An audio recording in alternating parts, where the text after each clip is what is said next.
حرق الدوري المصري الممتاز وتوقع اول 4 مراكز او التوب فور بالنسبه للموسم اللي جاي، وهتتفاجئ جامد قوي لما تعرف الترتيب اللي هقوله لك في الحلقه بتاعت النهارده. فقبل ما نبدا الحلقه ما تنساش تعمل لايك للفيديو وتشترك في القناه، وكمان تفعل جرس التنبيهات عشان اي حاجه ننزلها يجي لك بيها اشعار. انا اخوكم عبد الرحمن بكر ودي قناه صايع كوره، ويلا بينا نبدا حرق التوقعات.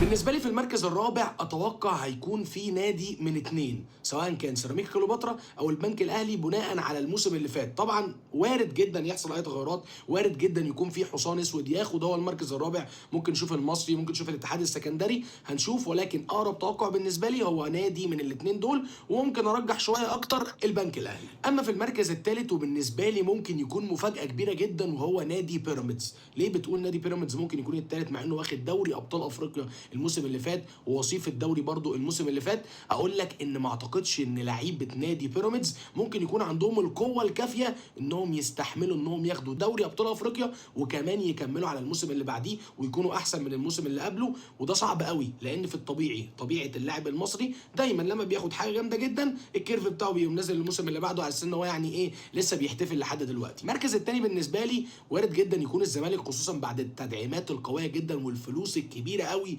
والهائله جدا اللي اتصرفت من ميركاتو نادي الزمالك بقياده طبعا البوب الكبير ادوارد التاسع ولا الثامن ولا السابع عشر مش فاكر، يعني جون ادوارد، يعني اللي هو بالمناسبه عامل شغل جامد قوي في الصفقات بالنسبه لنادي الزمالك. فاعتقد ان المركز الاول والمركز الثاني هيكون فيهم صراع كبير جدا، ولكن ان شاء الله النادي الاهلي هيحسم المركز الاول والزمالك هيتاهل لدوري ابطال افريقيا في مفاجاه كبيره جدا بعد تاهل بيراميدز للكونفدراليه في الموسم ما بعد القادم. واخيرا ده كان توقعي لاول 4 مراكز بالنسبه للدوري المصري الممتاز. انت كمان لازم تتوقع وتقول لي رايك في الكومنتات، وقول لي كده هل شايف ان ممكن يكون في بطل للدوري المصري الموسم اللي جاي غير النادي الاهلي؟ والاهم برضو قول لي مين ممكن يكون المركز الثاني والمركز الثالث، وشايف رايي منطقي شويه ولا بعيد عن المنطقيه. دمتم في امان الله، واشوفكم ان شاء الله في حلقه جديده على خير على قناه صايع كوره، وسلام عليكم.